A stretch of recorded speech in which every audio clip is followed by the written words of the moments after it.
sitting down with Patty Machado. Patty is the Director of Leisure Services. We have so much to talk about. Sadly, the summer is winding down, and that means a lot of lifeguards are returning to college and to school. So that really affects your staffing situation. Yes. You know, I hear it all over that everyone's having a really tough time. School, you know, Labor Day being late and school starting early, that combination doesn't bode well for anybody being able to staff not only businesses, but our beaches, which is what a lot of people are here for. The numbers of the beaches, the people going to the beach tends to go down a little bit.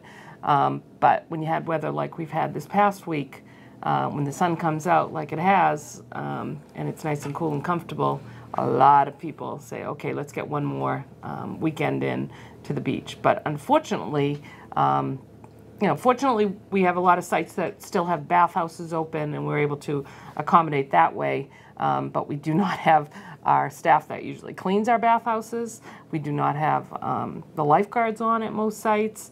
So there's some safety issues and some help that we need from our community in order to stay functionable. Everybody needs to pick up their trash and make sure that they're helping keep our beaches and our facilities clean.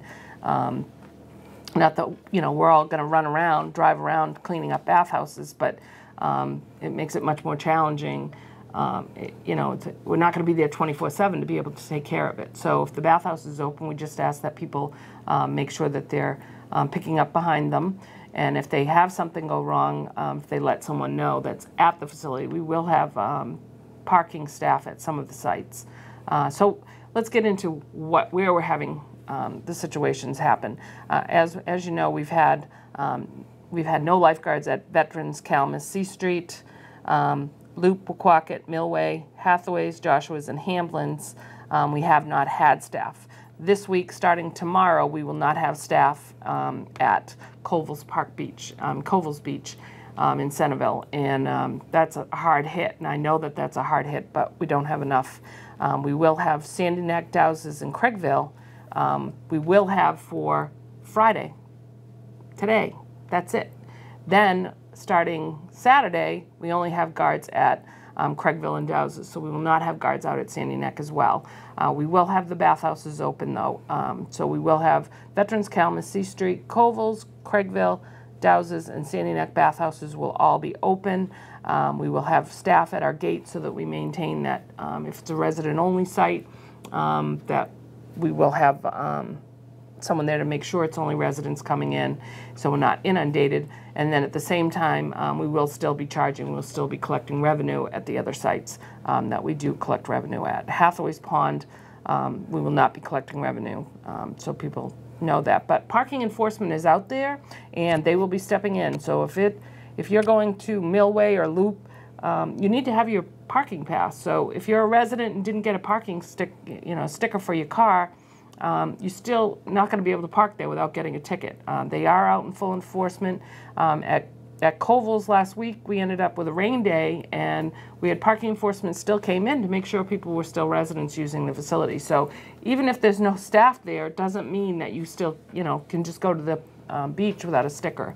Very important. Such a good point, Patty, and I think one thing that people don't necessarily know all the time is that actually you're required to have a parking permit all year round to go to the town's beaches, and I think people don't necessarily realize that. I think sometimes we just think, oh, it's just during the peak months. Right. Once our regular beaches, our public beaches, we no longer have staff, which starts on Labor Day. People can go there without a sticker. That's it. It's but all our resident beaches, as long as there's a sign up somewhere that says resident parking only, parking enforcement will enforce that. And I can't believe it, we're talking about summer winding down, and the next thing we know, we're going to be ready to sign up for fall programs already. Right. How are the fall programs looking this season? Well, we've got them all online, so if you haven't have a chance, you can go online and look at our website and see what we have to offer.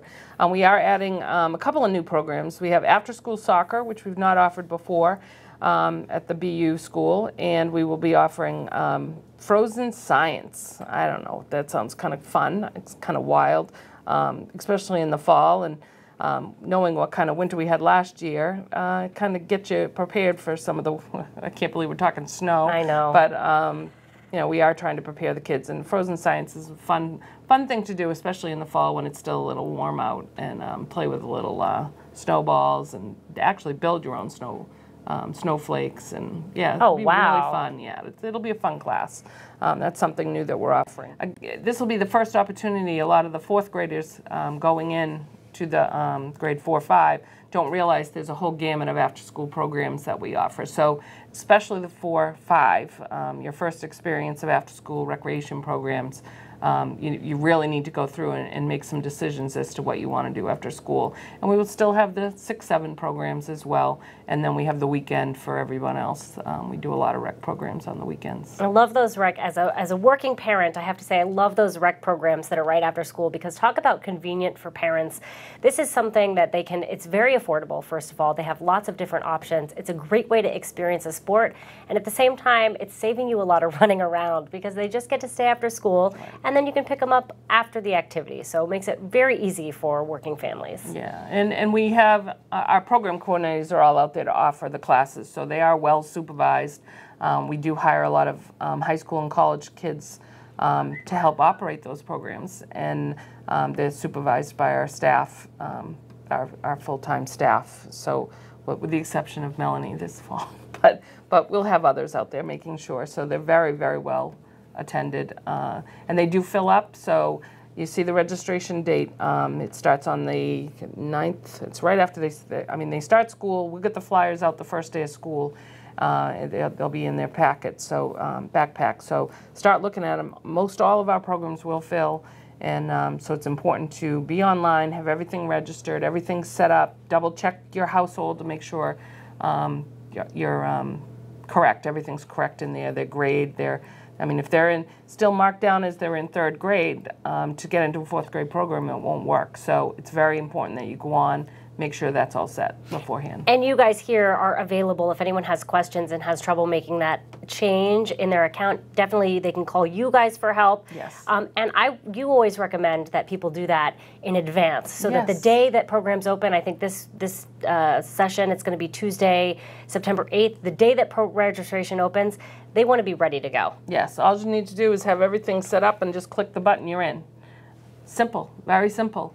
You can pay online, you can do the whole thing online and not have to come down here. We will be here, and registration will unlock at 8:30 that morning. We'll have staff here to answer questions. We'll have staff here to do it in person, but again, it's all in real time. So you can be home registering at the same time you might be waiting in line to register. Yeah, much easier to do it at home rather than waiting in line. So exciting. Any other programs you want to highlight or talk about? Well, we have our regulars. I've talked about some of the new ones, but and we always try to offer new ones based on what the community is asking for. We have our field hockey, we have volleyball, we have flag football. Those are all after-school programs, and some are on weekends. We offer soccer, both after school, and we'll be offering it on weekends. That's fun. It's really cute. Some of the little ones that we have in our soccer program on Saturday mornings. And I don't know, we have so many programs. You really need to go online. Tennis, just go online and check it all out. There's just so much we offer. One question I do want to ask you too, I know you've told me in the past that you encourage parents to get on wait lists in case a spot opens up, or in case you have enough people on the wait list to make another class. Do you still recommend that? Oh, absolutely. That's extremely important. One year we were actually at one of our science classes filled up, and we were able to find another classroom to add that whole group of kids into a program. So it is important, and it may give you opportunity. Sometimes we can't get the facility or the instructor, but it doesn't hurt for us to know what it is we need so that we can expand maybe the next year as well. So exactly, I was just going to say it might help too for planning for the future. Well, thank you, Patty, so much for sitting down with me and talking about all things end of summer and beginning of fall. I really appreciate it. We're ready to roll. Can't believe it. I know.